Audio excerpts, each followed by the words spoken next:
నమస్తే, welcome to K6 చర్చా కార్యక్రమానికి స్వాగతం. దంతాలకు సంబంధించిన తీసుకోవాల్సిన జాగ్రత్తలు, ఎలాంటి చికిత్సలు ఉంటాయి అనే వివరాలు ఈరోజు మనకు తెలియజేయడానికి నవత వైద్యశాల నుంచి డాక్టర్ ప్రతాప్ కుమార్ గారు ఉన్నారు. మరి వారితో మాట్లాడి దీనికి సంబంధించిన వివరాలు మనం తెలుసుకుందాం. నమస్కారం సార్. సార్, ముందుగా యాక్సిడెంట్ జరిగిన సమయాలలో కొంతమందికి పనులు డ్యామేజ్ అయ్యే సిచ్యువేషన్స్ ఉంటాయి. అలాంటి వారు ఏ టైంలో మిమ్మల్ని సంప్రదించాలి, ఎలాంటి చికిత్సలు ఉంటాయి? ముందుగా K6 ఛానల్ ప్రేక్షకులందరికీ నమస్కారం. ఈరోజు రోడ్ యాక్సిడెంట్స్లో మన దేశం ప్రపంచంలోనే 2వ స్థానంలో ఉంది. అంతేకాకుండా మన తెలుగు రాష్ట్రాల్లో కూడా రోడ్ యాక్సిడెంట్స్ వల్ల ఎంతోమంది చనిపోతున్నారు. అది మనం ప్రతిరోజు న్యూస్ పేపర్స్లో చూస్తూనే ఉన్నాము. ఎందుకంటే మన దగ్గర జనాభా ఎక్కువ ఉంది, దానికి తగ్గట్టు రోడ్లు లేవు, ట్రాఫిక్ యొక్క రూల్స్ పాటించే వాళ్ళు చాలా తక్కువ మంది. కాబట్టి ఈ రోడ్ ట్రాఫిక్ యాక్సిడెంట్స్ చాలా జరుగుతున్నాయి. సో వీటి వల్ల మనం చాలా సందర్భాల్లో చూస్తుంటాం. సో ముఖానికి కానీ టీత్కి కానీ దెబ్బ తాకినప్పుడు కొంతమందికి ఏమవుతుందంటే ఆ పళ్ళు కదిలిపోతాయి, కొందరికేమో పళ్ళు లూజ్ అయిపోయి నోట్లో నుంచి బయటకు వచ్చి రోడ్ మీద పడిపోతుంటాయి. సో అట్లాంటి ఎన్నో కేసెస్ ప్రతిరోజు జరుగుతూనే ఉంటాయి. వీటిని మనం ఎలా హ్యాండిల్ చేయాలి అనేది చాలామందికి అవగాహన లేదు. ముఖ్యంగా ఏంటంటే చాలామంది యాక్సిడెంట్ అవగానే ఏదైనా మల్టీ స్పెషాలిటీ కార్పొరేట్ హాస్పిటల్స్కి వెళ్తారు. తర్వాత ఎంతోసేపటికి కానీ డెంటల్ సర్జన్స్కి రారు, కొన్ని వారంకో 15 రోజులకో వస్తారు. కొంతమందికి చిన్నపిల్లలు స్పోర్ట్స్ ఇంజురీస్ కానీ లేదంటే చిన్న చిన్న దెబ్బలు తాకినా కూడా పళ్ళు ఊడిపోతుంటాయి. సో అట్లాంటి సమయంలో ఏం చేయాలంటే, సపోజ్ మీ పళ్ళు పర్మనెంట్ టీత్ ఊడిపోయి బయట పడిపోయినా కూడా వాటిని తిరిగి మన పళ్ళ స్థానంలో అమర్చుకునే అవకాశం ఉంది. దానినే రీప్లాంటేషన్ అంటారు, టీత్ రీఇంప్లాంటేషన్. ఈ రీఇంప్లాంటేషన్ చేయాలంటే మనం ఏం చేయాలంటే, దెబ్బ తాకి పళ్ళు ఊడిపోతే వాటిని నోట్లో ఎక్కడి నుంచి అయితే పన్ను ఊడిపోయిందో అదే స్థలంలో పెట్టి దంతవైద్యుడి దగ్గరికి 1 గంట సమయం లోపల వస్తే వాటినే తిరిగి స్ప్లింటింగ్ ద్వారా లేదంటే ఇమ్మొబిలైజేషన్ టెక్నిక్స్ ద్వారా ఆ టీత్ని, పర్మనెంట్ టీత్ని మళ్ళీ యథాస్థానంలో ఉంచి కాపాడుకునే అవకాశం ఉంటుంది. ఒకవేళ మనకి ఎక్కడి నుంచి పళ్ళు ఊడిపోయిందో అక్కడే పెట్టడానికి మనకి కంఫర్టబుల్గా లేము, లేదంటే దెబ్బ తాకి యాక్సిడెంట్లో ఉండే షాక్లో మనం చేయలేకపోతే వాటిని నోట్లోనే ఒక బుగ్గ లోపల ఎక్కడన్నా ఉంచేసి వెంటనే డెంటల్ సర్జన్ దగ్గరికి వెళ్తే మనం దాన్ని అమర్చే అవకాశం ఉంటుంది. లేదు అంటే నోట్లో ఉంచుకోలేకపోతే మనం మిల్క్లో కానీ లేదంటే శుభ్రమైన నీళ్ళల్లో కానీ ఆ పళ్ళని ఉంచి మనం దంతవైద్యుడి దగ్గరికి వెంటనే తీసుకెళ్ళాలి. అయితే ఆ రీఇంప్లాంటేషన్ ట్రీట్మెంట్ యొక్క సక్సెస్ రేట్ అనేది మనం ఎంత సమయంలో ఆ పళ్ళని తిరిగి అమర్చాము అనే దాని మీద ఆధారపడి ఉంటుంది. సపోజ్ మనం టీత్ని ఒక అరగంట లోపలనే పళ్ళని మళ్ళీ యథాస్థానంలో ఉంచి వాటిని కదలకుండా ఉంచితే సక్సెస్ రేట్ అనేది 75 to 80% ఉంటుంది. అంటే మనం న్యాచురల్ టీత్ని అవిటినే తిరిగి కాపాడుకునే అవకాశం ఉంటుంది. ఒకవేళ 2 గంటల లోపల అయితే ఒక 50-60% ఉంటుంది. కానీ చాలా సందర్భాల్లో చూస్తాం మేము మా ప్రాక్టీస్లో, గత 27 సంవత్సరాల ప్రాక్టీస్లో ఎంతోమంది పేషెంట్స్ ఏం చేస్తారంటే పళ్ళు ఊడిపోయినాక 1 వారంకో 10 రోజులకో ఏదో న్యూస్ పేపర్లో చుట్టుకొని పళ్ళు తీసుకొని వస్తారు, సరే పళ్ళు పెట్టచ్చా అని. అప్పటికే టీత్ పైన ఉండే పెరియోడాంటల్ లిగమెంట్ అనేది మొత్తం డ్రై అయిపోయి అది పన్ను ఏదైతే సాకెట్, పెరియోడాంటల్ సాకెట్ అంటే పన్ను ఉండే స్థానం కూడా మొత్తం ఖరాబ్ అయిపోయి మళ్ళీ పన్ను పెట్టే అవకాశం ఉండదు. కాబట్టి మీకు తెలిసిన వారు కానీ మీరు ఎక్కడన్నా గమనించినట్టయితే మీ వాళ్ళకి సలహా ఇవ్వండి. ఎప్పుడైనా దెబ్బ తాకి పళ్ళు లూజ్ అయినా, పళ్ళు ఊడిపోయినా కొన్ని గంటల్లో డెంటల్ సర్జన్ దగ్గరికి వెళ్తే వాటి యొక్క రిజల్ట్స్ అనేటివి చాలా బాగుంటాయి. ఓకే సార్, రెగ్యులర్గా ఇలాంటి కేసెస్ ఎక్కువగా వస్తుంటాయి సార్? చాలా వస్తుంటాయి ప్రాక్టీస్లో. ఎన్నో కేసెస్ మనం రోడ్ యాక్సిడెంట్స్లో చిన్నపిల్లలు స్కూల్లో గేమ్స్ ఆడేటప్పుడు లేదంటే స్పెషల్లీ సంక్రాంతి టైంలో కైట్స్ ఎగరేసి పడిపోతుంటారు, లేదంటే క్రికెట్ ఆడేటప్పుడు గ్రౌండ్లో దెబ్బలు తాకి చాలామంది వస్తుంటారు పిల్లలు. ఓకే, తొందరగా డాక్టర్ని సంప్రదిస్తే మనకి రిజల్ట్ అనేది బాగుంటుంది. ఓకే సార్, అలాగే నోట్లో అల్సర్ సమస్యతో ఉంటారు, వాళ్ళు ఎప్పుడు డాక్టర్ని సంప్రదించాలి? ఈ నోట్లో అల్సర్స్ అనేటి మనం చాలా రకాలు ఉంటాయి. దాంట్లో ఎన్నో రకాలైనటువంటి ఓరల్ అల్సర్స్ ఉంటాయి. దాంట్లో కొన్ని బినైన్ అల్సర్స్ ఉంటాయి, కొన్ని మ్యాలిగ్నెంట్ అల్సర్స్ ఉంటాయి. అంటే కొన్ని క్యాన్సర్కి సంబంధించినవి ఉంటాయి, కొన్ని బినైన్ అంటే క్యాన్సర్ కాని రకాలు అల్సర్స్ ఉంటాయి, కొన్ని ఇన్ఫెక్షన్స్ వల్ల వచ్చే అల్సర్స్ ఉంటాయి.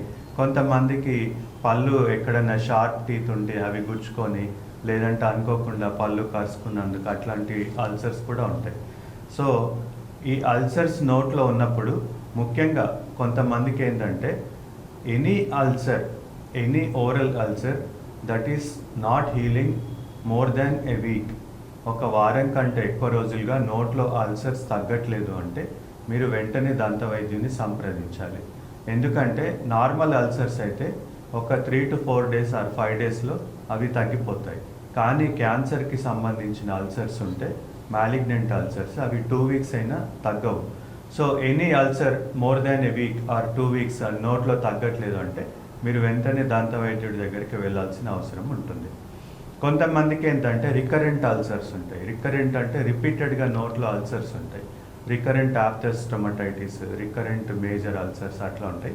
వాళ్ళకి ఏంటంటే స్ట్రెస్ రిలేటెడ్ అల్సర్స్, కొంతమందికి సమ్ టైప్ ఆఫ్ ఫుడ్ పడనప్పుడు ఉండే అల్సర్స్, వాళ్ళకి ఫ్రీక్వెంట్గా ఎవ్రీ 3 monthsకి 4 monthsకి అల్సర్స్ వస్తూనే ఉంటాయి. సో అట్లాంటి వాళ్ళకి ట్రీట్మెంట్స్ వేరే ఉంటాయి.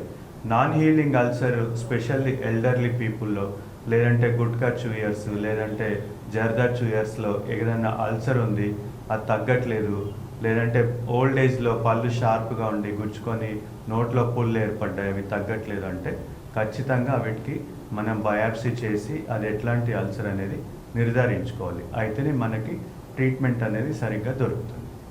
ఓకే సార్, క్లిప్స్ ట్రీట్మెంట్ విషయానికి వస్తే కొత్తగా ఇన్విజిబుల్ క్లిప్స్ వచ్చాయి కదా, అంటే వీటిని ఎవరైనా చేసుకోవచ్చా ఈ ట్రీట్మెంట్? దీని ద్వారా ఏమైనా ఇబ్బంది ఉంటుందా? రిజల్ట్ ఎలా ఉంటుంది? ఇప్పుడు డెంటల్ ట్రీట్మెంట్స్లో కొత్త టెక్నాలజీ ఏదైతే ఉందో వాటిని అలైనర్స్ ట్రీట్మెంట్ అంటారు. సో ఈ అలైనర్స్ అనేది మనకు కనబడవు, అంటే ట్రాన్స్పరెంట్ బ్రేసెస్ ఉంటాయి. ముఖ్యంగా ఏంటంటే చాలామంది క్లిప్స్ ట్రీట్మెంట్ చేసుకోవాలంటే ఆ మెటాలిక్ క్లిప్స్ అపియరెన్స్ వాళ్ళకి నచ్చదు. తర్వాత పళ్ళకి అది రాసుకొని అల్సర్స్ లాగా అవడం, తర్వాత ఫుడ్ రిస్ట్రిక్షన్స్, అన్ని రకాల పళ్ళు కానీ ఆహారం కానీ తీసుకోలేము. అట్లాంటి వాళ్ళు ఏంటంటే ఆ కారణాలతోటి అసలు పళ్ళు ఎగుడు దిగుడుగా ఉన్నా కూడా, పళ్ళు ఎత్తుగా ఉన్నా కూడా ట్రీట్మెంట్స్ చేయించుకోరు. కొంతమంది ఏంటంటే పళ్ళు ఎత్తుగా ఉంటాయి కానీ పెళ్లి చూపుల సమయం వచ్చింది, ఆ క్లిప్స్ ఉంటే పెళ్లి సంబంధాలు కుదరవేమో అనే భయంతో, అట్లాంటి కారణాలతోటి క్లిప్స్ ట్రీట్మెంట్ వాళ్ళకి అవసరం ఉన్నా చేయించుకోరు. సో ఇట్లాంటి వాళ్ళకి ఏంటంటే కొత్తగా అలైనర్స్ అని వచ్చాయి. అలైనర్స్ అనేటివి ట్రాన్స్పరెంట్ బ్రేసెస్. సో అవి ఏంటంటే కనబడవు మనకి, ఆ ట్రీట్మెంట్ జరుగుతున్నట్టు కూడా ఎదుటి వాళ్ళకి తెలియదు. సో అట్లాంటి అలైనర్స్ ట్రీట్మెంట్ ఇప్పుడు మన నవత మల్టీ స్పెషాలిటీ డెంటల్ హాస్పిటల్లో చాలా కేసెస్ జరుగుతున్నాయి. సో వీటిలో ఏంటంటే కేసు తర్వాత తరోగా స్టడీ చేసిన తర్వాత కేసు ఎట్లాంటి కేసు, దానికి ఉన్న కండిషన్స్ని బట్టి సూటబుల్ కేసులలో మనం అలైనర్స్ ట్రీట్మెంట్ అనేది చేస్తున్నాము. సో సింపుల్ కేసెస్లో దీని రిజల్ట్స్ సక్సెస్ఫుల్గా బాగానే ఉన్నాయి. సో మీకేంటంటే అలైనర్స్ వల్ల మెటాలిక్ క్లిప్స్ కనబడవు, తర్వాత ఫుడ్ రిస్ట్రిక్షన్స్ ఏముండవు, తర్వాత ఏదైనా ఫంక్షన్స్కి వెళ్ళినా మీకు మొహమాటం ఉండదు. సో ఇట్లాంటి ట్రీట్మెంట్స్ మీరు ఉపయోగించుకోవచ్చు. ఓకే సార్, అలాగే కట్టుడు పనుల విషయంలో కొందరు సౌకర్యంగా ఫీల్ అవ్వరు, అలాంటి ట్రీట్మెంట్ కాకుండా దాని స్థానంలో ఇంకేదైనా వచ్చిందా సార్ కొత్తగా? చాలామంది చూస్తుంటాం ఇప్పుడు మొత్తం పళ్ళు పోయిన తర్వాత కొంతమందికి ఫిక్స్డ్ పళ్ళు పెట్టడానికి ముందున్నటువంటి ట్రెడిషనల్ మెథడ్స్లో కుదరదు. అట్లాంటప్పుడు ఏం చేస్తారు, ఇప్పుడు కొత్తగా ఇంప్లాంట్స్ అనే డెంటల్ ఇంప్లాంట్స్ అనే ట్రీట్మెంట్స్ మన నవత మల్టీ స్పెషాలిటీలో రెగ్యులర్గా చేస్తున్నాము, డెంటల్ ఇంప్లాంట్స్. సో వీటి వల్ల ఏంటంటే రోజు పళ్ళు తీసి పెట్టుకునే అవసరం లేదు. సో పళ్ళు కొన్ని పళ్ళు ఉంటే వాటి సపోర్ట్తో ఫిక్స్డ్ పళ్ళు చేస్తాం. కానీ అసలే పళ్ళు లేని వాళ్ళకి ఫిక్స్డ్ పళ్ళు చేయాలంటే ఇప్పటివరకు ఉన్న పద్ధతుల్లో ఫిక్స్డ్ పళ్ళు అవకాశం లేదు. కానీ ఇప్పుడు డెంటల్ ఇంప్లాంట్స్ వల్ల ఏంటంటే మనము ఇంప్లాంట్స్ టైటానియం మెటీరియల్తో చేసినటువంటి ఇంప్లాంట్స్ ఎముక లోపల ఫిక్స్ చేసి వాటిపైన మనము శాశ్వత దంతాలను అమర్చే అవకాశం ఉంది. సో ఈ డెంటల్ ఇంప్లాంట్స్ చాలా కేసెస్ మన దగ్గర నవతా మల్టీ స్పెషాలిటీలో జరుగుతున్నాయి. సో అవకాశాన్ని మీరు అందరూ ఉపయోగించండి. ఈ ట్రీట్మెంట్ ఎవరైనా చేసుకోవచ్చా సార్? ఈ ట్రీట్మెంట్ డెంటల్ ఇంప్లాంట్స్ మామూలుగా ఇంతకు ముందు ఉన్నటువంటి పద్ధతుల్లో కొన్ని కేస్ సెలెక్షన్ అనేది ఇంపార్టెంట్ ఉంటుండే. కానీ ఇప్పుడు ఇంప్లాంట్స్ ట్రీట్మెంట్స్లో కూడా అడ్వాన్స్డ్ ట్రీట్మెంట్స్ వచ్చాయి. ఎట్లా అంటే ముందున్న దాంట్లో ఇప్పుడు డయాబెటిక్ అన్కంట్రోల్డ్ ఉంటే, లేదంటే స్మోకింగ్ హ్యాబిట్ ఉన్న వాళ్ళకి, లేదంటే కార్డియాక్ డిజార్డర్స్ ఉన్న వాళ్ళకి మనం ఇంప్లాంట్స్ పెట్టడానికి ముందు కొన్ని కండిషన్స్లో అవి సూటబుల్గా ఉండకపోతుండే. ఇప్పుడు ఏంటంటే మనకి బేసల్ ఇంప్లాంట్స్ అని, ఇంకా కొత్తగా ఏంటంటే మన కేసు నిజామాబాద్లో మొట్టమొదటిసారిగా మనం చేసాం పేషెంట్ స్పెసిఫిక్ ఇంప్లాంట్స్. సో ఈ పేషెంట్ స్పెసిఫిక్ ఇంప్లాంట్స్ ఏంటంటే ఇప్పుడున్న న్యూ టెక్నాలజీ తోటి మనము 3D ప్రింటింగ్లో పేషెంట్ యొక్క జా సైజుని మనం పేషెంట్ యొక్క 3D ప్రింటింగ్ మనం సిటీ స్కాన్ తీసి ఓరల్ స్కాన్స్ తీసి దాన్ని 3D ప్రింటింగ్ టెక్నాలజీలో ఇంప్లాంట్స్ డిజైన్ చేస్తున్నాం. అంటే ఆ ఒక్క పేషెంట్కే మనము కస్టమైజ్ చేస్తున్నాం. కస్టమైజ్ అంటే ఆ పర్టికులర్ పేషెంట్కి సూటబుల్ అయ్యే సైజెస్ని మనం ఇంప్లాంట్స్ డిజైన్ చేస్తున్నాం. ఇంతకుముందు ఉన్నటువంటి స్టాక్ ఇంప్లాంట్స్ అంటే రెడీమేడ్ ఇంప్లాంట్స్ని ఆ పేషెంట్కి సూటబుల్ సైజ్ పెట్టడం, కొన్ని కండిషన్స్లో అది వీలు కాదు. అట్లాంటప్పుడు పేషెంట్ స్పెసిఫిక్ ఇంప్లాంట్స్ ఏంటంటే మనం ఆ పేషెంట్కే డిజైన్ చేసిన ఇంప్లాంట్స్ న్యూ టెక్నాలజీ ద్వారా మనం ఇప్పుడు నవతా మల్టీ స్పెషాలిటీలో చేస్తున్నాము. అవి కూడా మనం సక్సెస్ఫుల్గా ఇప్పుడు అందుబాటులోకి తీసుకొచ్చాం. ఓకే సార్, అంటే మామూలుగా ఇచ్చే ఫిక్స్డ్ పనులకి దీనికి తేడాలు ఏమేమి ఉంటాయి ఎక్కువగా? ఇప్పుడు మనం ఫిక్స్డ్ పళ్ళు చేసినప్పుడు ఏం చేస్తామంటే సపోర్ట్ కొరకి పక్క టీత్ని అటు ఇటు పళ్ళని శాశ్వత దంతాలని మనం అరగదీయాల్సి వస్తుంది. అంటే పళ్ళు ఫిక్స్ చేయాలంటే 2 సపోర్టింగ్ టీత్ కానీ 3 సపోర్టింగ్ టీత్ కానీ తీసుకొని వాటి సపోర్ట్తో పళ్ళు ఫిక్స్ చేస్తాము. కానీ ఇంప్లాంట్స్ ఏంటంటే మనం అడ్జసెంట్ టీత్ హెల్తీ టీత్ పక్క పళ్ళని మంచి పళ్ళని అరగదీసే అవసరం లేదు. సో ఇంప్లాంట్ అనేది సపోర్ట్ ఎముక లోపల ఆల్విలార్ బోన్ లోపల ఇంప్లాంట్ పెట్టి వాటిపైన టీత్ ఫిక్స్ చేయడం జరుగుతుంది. ఓకే సార్, కొందరు పండ్లు ఎల్లో కలర్లో ఉండడం వల్ల ఇబ్బంది పడుతుంటారు. అంటే వైట్నింగ్కి ఏమైనా ట్రీట్మెంట్ లాంటిది ఏమైనా ఉంటుందా? ఉంటుంది. ఇప్పుడు దీంట్లో టీత్ వైటనింగ్ ట్రీట్మెంట్స్ అనేటి అందుబాటులో ఉన్నాయి. మనం నవతా మల్టీ స్పెషాలిటీలో చాలా కేసెస్ చేస్తున్నాము. టీత్ వైటనింగ్లో బ్లీచింగ్ ట్రీట్మెంట్స్ అని, తర్వాత టీత్ వైటనింగ్ ప్రొసీజర్స్ మన దగ్గర ఉన్నాయి. సో దాంట్లో కూడా రకాలు ఉన్నాయి. కొన్ని ఇన్ ఆఫీస్ బ్లీచింగ్స్ అని, కొన్ని ఇంట్లో ఉండి నైట్ గార్డ్ అప్లయన్స్ ద్వారా బ్లీచింగ్ అనేది మనం ఫ్రీక్వెంట్గా కేసెస్ చేస్తూనే ఉన్నాము. సో ఇప్పుడు ముత్యాల లాంటి పలు వరుస, అందాలకి చిరునామా అట్లాంటి కొన్ని చూస్తుంటాం. సో మన స్మైల్ అనేది ఎదుటి వాళ్ళకి ఒక సిగ్నేచర్ ఆఫ్ ది గాడ్ అని అంటారు కదా. అంటే మనం అందమైన చిరునవ్వుతోటి మనం ఎదుటి వాళ్ళని ఆకట్టుకోవాలంటే మన పళ్ళు అందంగా ఉండాలి, అట్లనే పళ్ళు తెల్లగా ఉండాలి. అంటే టీత్ వైటనింగ్ ట్రీట్మెంట్స్ అనేవి అందుబాటులో ఉంటాయి. ముఖ్యంగా మన ఏరియాలో చూస్తే నీటిలో అంటే డ్రింకింగ్ వాటర్లో ఫ్లోరైడ్ శాతం ఎక్కువగా ఉన్నందుకు టీత్ పైన ఎల్లో ప్యాచెస్ అంటే ఎల్లో మరకలు ఉంటాయి. సో అట్లాంటి వాళ్ళకి బ్లీచింగ్ ట్రీట్మెంట్స్, తర్వాత ఏజ్తో పాటు కలర్ చేంజ్ అయిన బ్లీచింగ్ ట్రీట్మెంట్స్ అనేవి మన దగ్గర అందుబాటులో ఉన్నాయి. ఓకే సార్, ఎక్కువగా ఎలాంటి సమస్యతో వస్తుంటారు సార్ రెగ్యులర్గా? ఇప్పుడు ఎక్కువగా అంటే మన దగ్గర కాకుండా ప్రపంచం మొత్తంలో స్టాటిస్టిక్స్ తీస్తే వరల్డ్ హెల్త్ ఆర్గనైజేషన్ స్టాటిస్టిక్స్ ప్రకారమే 75% ఆఫ్ ది పాపులేషన్లో పుప్పిపళ్ళు అనేవి కామన్గా ఉంటాయి. అట్లనే 55 to 60% ఆఫ్ ది జనాభాలో మనకి చిగుర్ల వ్యాధులు అనేవి కామన్గా ఉంటాయి. సో ఈ 2 వ్యాధులు పుప్పిపళ్ళు కానీ చిగుర్ల వ్యాధులు కానీ చాలా కేసెస్ ఉంటాయి. కానీ వాటిలో చాలామంది ఎప్పుడు దంత వైద్యుని సంప్రదించాలో తెలియకుండా చివరి దశలో వచ్చి పళ్ళు తీసే పరిస్థితి వస్తుంది.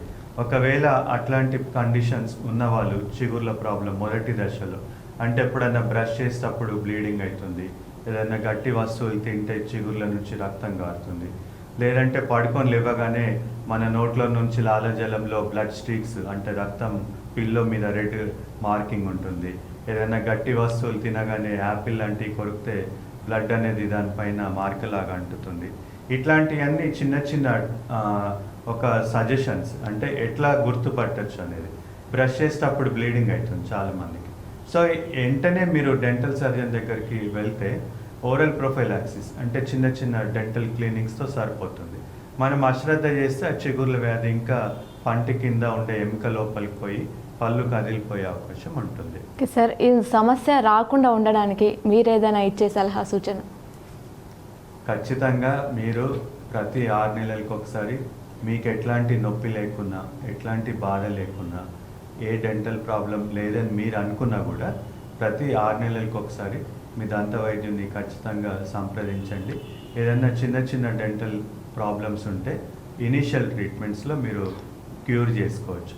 తెలుగులో అదే ఇంగ్లీష్లో సామెత ఉంది కదా, prevention is better than cure. అంటే ప్రివెంట్ చేసుకోవడమే మనం చికిత్స పద్ధతులలో అన్నిటికంటే ఉత్తమమైన మార్గం. అంటే డెంటల్ డిసీజెస్ రాకుండా ముందే కాపాడుకుంటే మనం ప్రతి 6 మంత్స్కి ఒకసారి డెంటల్ సర్జన్ని కలిసి దంత వ్యాధులను నివారించుకునే అవకాశం ఉంటుంది. ఓకే సార్, దంతాలకు సంబంధించిన పలు సూచనలు అలాగే చికిత్సల గురించి ఈరోజు మా అందరికి తెలియజేసినందుకు థ్యాంక్ యూ సార్. నమస్తే. ఇది ఈరోజు ప్రత్యేక అంశం. మరో అంశంతో మీ ముందుంటాం. చూస్తూనే ఉండండి మీ K6.